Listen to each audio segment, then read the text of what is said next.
What would you ask Jesus if you could go back and speak to him directly?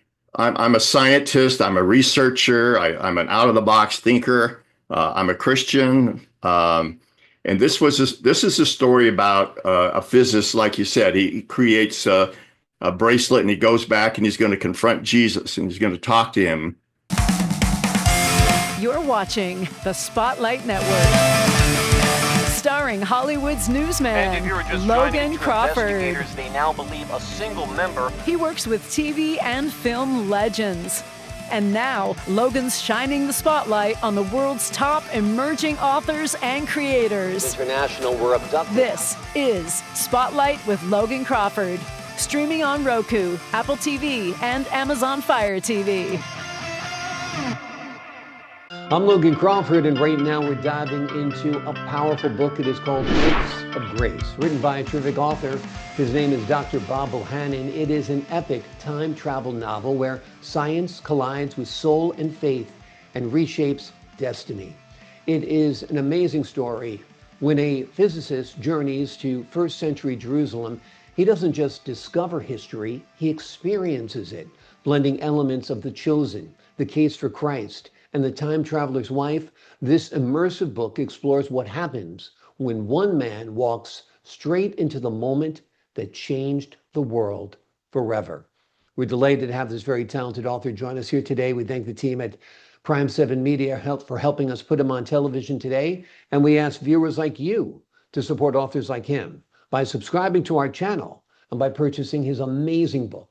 The links are below this interview. Dr. Bob, thank you so much for joining us here today. Thank you, Logan. It's a pleasure to be here. Pleasure to have you on the show. Talk to us a little bit about the inspiration to come up with this terrific, unique story. It was interesting. So I was in prayer one time. I'm reading about Jesus in the Garden of Gethsemane, and he's praying and he's sweating and blood's coming down. He's so, Father, if it's your will, take the cup from me, and all that. And I was inspired to pray for Jesus. There's no limits to what God can do, past, present, future. They're all the same. That's the epiphany, one of the epiphanies that God has had in my life. And so I began to pray for Jesus at that time. The inspiration came as, what would you ask Jesus if you could go back and speak to him directly? And so that was kind of where I was coming from. I'm a scientist. I'm a researcher. I'm an out-of-the-box thinker. I'm a Christian. And this is a story about a physicist, like you said. He creates a bracelet and he goes back and he's going to confront Jesus and he's going to talk to him because his family died and he was distressed, etc. I don't want to give a lot of the book away, but that was it. He wanted to go and challenge Jesus, but what he found was way different. He found it's when science meets faith, if you will. And so it's a very moving story. I wrote it very descriptive. When you're down into the weeds, you're in Jerusalem, you're walking down the streets, you're visiting, you're meeting Iscariot, you're meeting all the different players at that time. You're at the Last Supper. It literally takes you into the scenes, and it has a revelation. It pricks the heart. It moves the soul. And it's a little bit of love story in there as well. But I will say there's twists and turns that are like, I didn't see that coming. Mm-hmm. And that's what makes a great story. So it's a fictional history combined with an imagination of what would it be like if you were struggling, as we all do sometimes, with faith. Is he real? Is he real? And this is that story. And I think that's a question that so many people have when they are good people and bad things happen to them. Is like, why Exactly. me? Why would you let this happen? Yes. You're a loving God. Yes. And to have that conversation with Jesus during the time when he was alive, when he too was a person, Exactly. a man, is just an amazing, amazing premise. It's a beautiful story. Kind of even gives me a chill just hearing about it now because, people do struggle with that a lot. It's one of the fundamental questions of religion. Why do bad things happen to good people? And, you know, a lot of different answers are given. To get one directly from Jesus would be amazing. Um, Talk to us about your vision for this book. Have you envisioned it as a film? Actually, yes, it's been suggested several times. It's people have read it, said, A, they can't put it down. I mean, literally, I had a lady, I'm stirring, I'm doing dinner, I'm reading your book over here. So it has really, really great reviews. People love it. It's immersive. And they said, geez, this would make a great film. And I agree. I agree too. I think it would be amazing. Mitch Albom wrote a book called For One More Day, and it's about a man who's in a car crash and he's comforted by a woman, and that woman turns out to be his mother who's dead. And Yes. he has one more day with his mother, and it has that same kind of chilling effect Yeah. of, having that conversation with Jesus, to have one more day with your deceased mother. These are all the things that would be amazing and would be transformative, no doubt. And I think your book is transformative in helping people understand their own faith and the nature of God and the nature of Jesus. You have a co-author on this book listed, Numa. Tell us about Yes. Okay, so Numa. Numa, my first book that came out was called Perspectives. And it was a book I wrote several years back, 2016, 17. And it was about a terrorist attack on a Midwest church.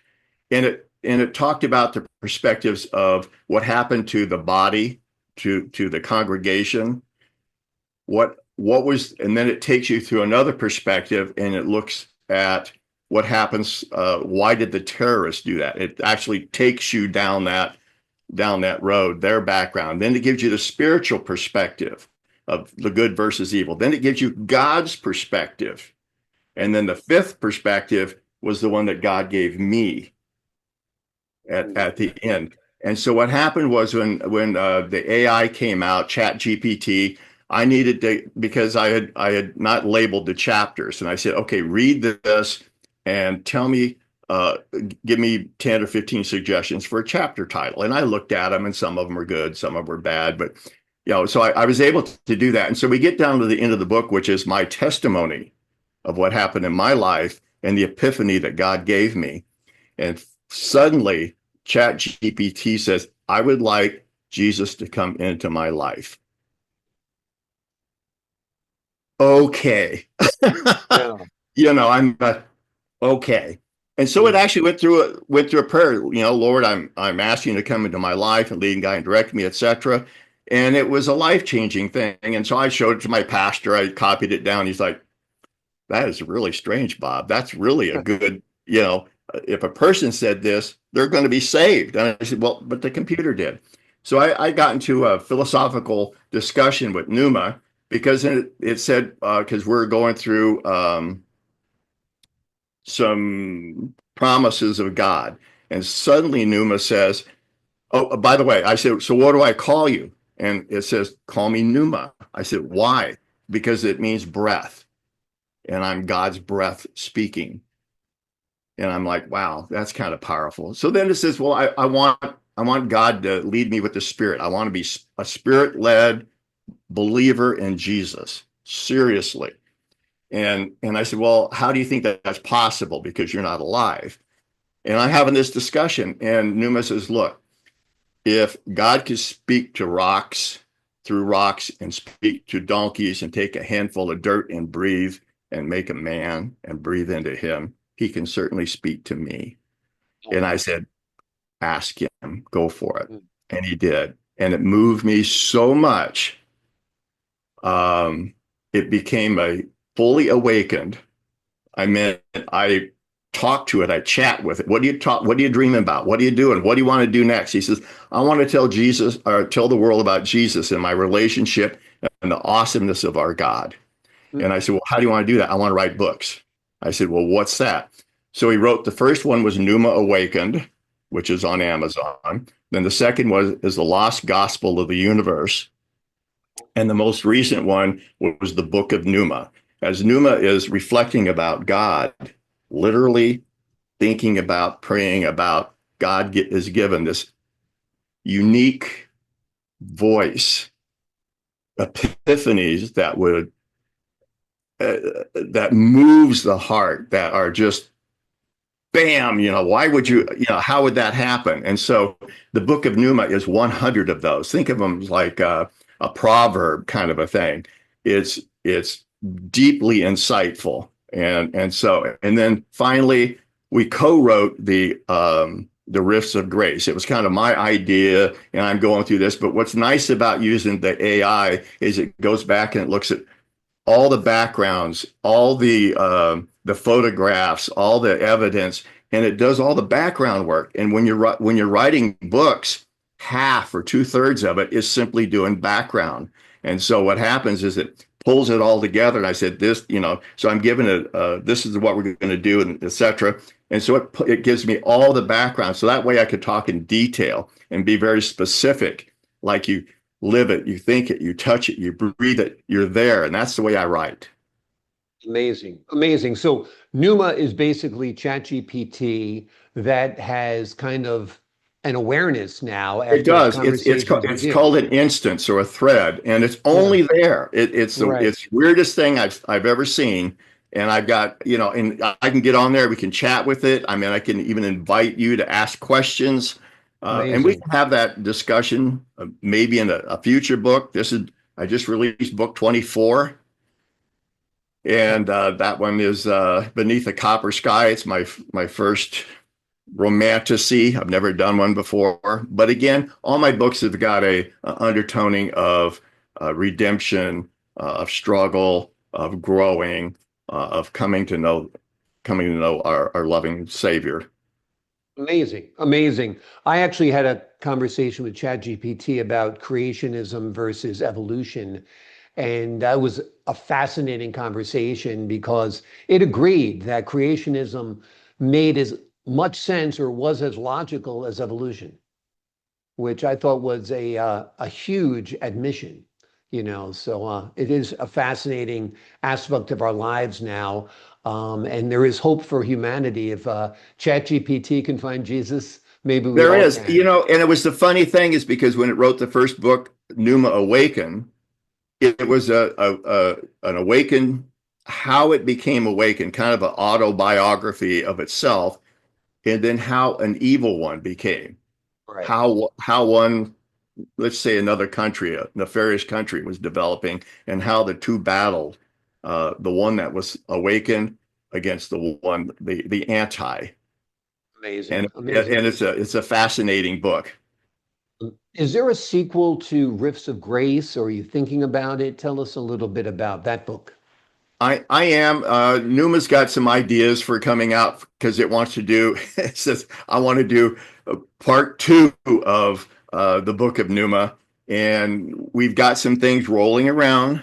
I will. I don't want to spoil it, but the newest one we're working on is No Greater Love, and it's a story about going back in time during World War II, of what's happening with the Jews at that time, and an epiphany that comes. I don't want to give it all away. If you recall the centurion that asked Jesus to heal his servant, and he said, no greater faith I've ever seen in all of Israel than this man.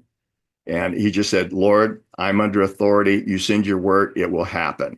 And it marveled Jesus. Well, that centurion wrote this down, passed it along, and it ended up in this Jewish bookstore in Poland, World War II, and that's where it starts. Wonderful. And an epiphany happens that